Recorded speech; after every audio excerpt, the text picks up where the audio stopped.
Thank you, Mr. Speaker. Rise to commend our good Deputy Prime Minister, Mr. Valens, for bringing these much-needed amendments to the legislation, the different legislations. Mr. Speaker, in this country, we as a developing country need foreign investment. And for those who want to invest here, they want to be sure that any title that they are given, whether it be agricultural lease or even a state lease upon which they can build, buildings, for example, the titles themselves must be indefeasible, meaning that when they have a title on the face of it, no one should challenge it. And if titles have been obtained by fraud, then they can be set aside. For too long, we've had instances where in our very own land department, investors and even our own business people have been issued 3 or 4 different titles over the same land. And fortunately for all of us, under the leadership of our Deputy Prime Minister, this has slowly been improved and changed. And now what you see is that when you get a title from the Lands Department, you will know that there is only the only one title that you are receiving.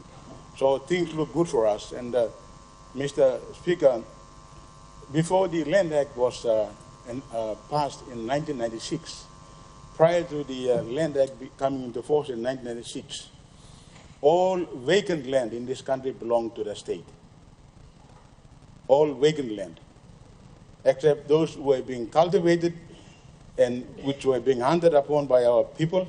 They were known as rights which our people had. But all vacant land belonged to our people, and that made it easier for developers to come in and to explore and to bring development. But these days we are beginning to see, for example, Mr. Speaker, where there is an element or there is an announcement that an oil discovery or prospecting is being done, all of a sudden you see people who emerge out of nowhere to claim to be landowners. And they cause issues for those investors to spend all their shareholders' money to pay for exploration costs. And in the case of mining and oil, for example, Mr. Speaker, it is not easy for one to spend money investing or exploring for things that cannot be found unless you are God. Means that you are actually risking shareholders' money. So it is good that we have this regime where foreign investors especially were able to raise money from the stock exchange and come in to invest. But they must, when doing so, they must know that they will not be interfered by so-called landowners who turn up unexpectedly and make claims and make it difficult for investors. So there is a need for indeed a delicate balancing act that we have to take into account. Those are the challenges that are facing us. But in the case of a 99-year lease, in Australia, all land belongs to the Crown. It is different here. In many ways, there are disadvantages with the system we have in here. But the fact that of those alienated land, only 3% of the land have state land, they begin to accrue or accumulate value over the years. But having a 99-year lease forms the basis of this country. Without a 99-year lease, and if we were to allow all the land to go back to our people upon the expiry of the 99-year lease, most of the towns will go back to the bushes. For example, from where I come from in Agen, my tribe is the owner of at least 50% of the land on which the city is located.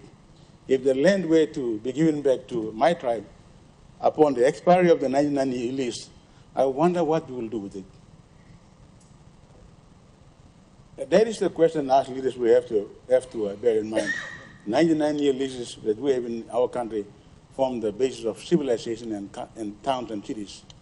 If a 99-year lease were to be withdrawn or given back to the landowners, you will not have a township of Aitape or Vanimo. Everything will go back to the bushes. We must be aware of that.